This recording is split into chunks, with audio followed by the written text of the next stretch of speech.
Good morning বন্ধুরা। আমাদের গ্রামে দেখো কত রকম রবি ফসলের চাষবাস হয়। প্রথমে এখানে দেখো কতগুলো সর্ষে লাগানো হয়েছে, ঠিক আছে।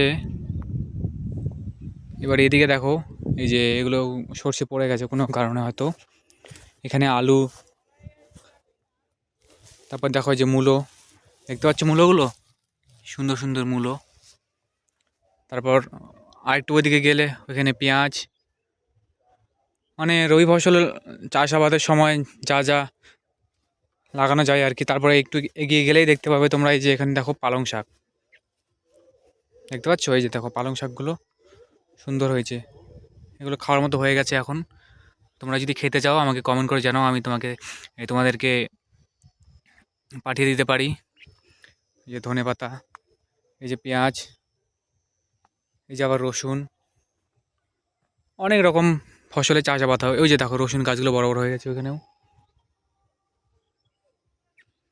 দেখো আলু গাছগুলো সুন্দর হয়েছে। তো তোমাদের কার কার এরকম চাষবাস ভালো লাগে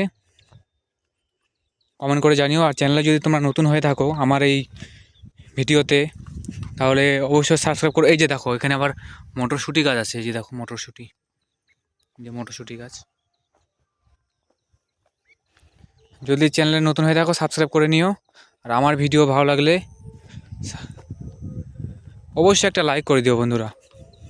এই যে মূলো, আবার মূলো, দেখো এখান থেকে পুরোটাই আলু চাষ, এখান থেকে সবগুলোই আলু।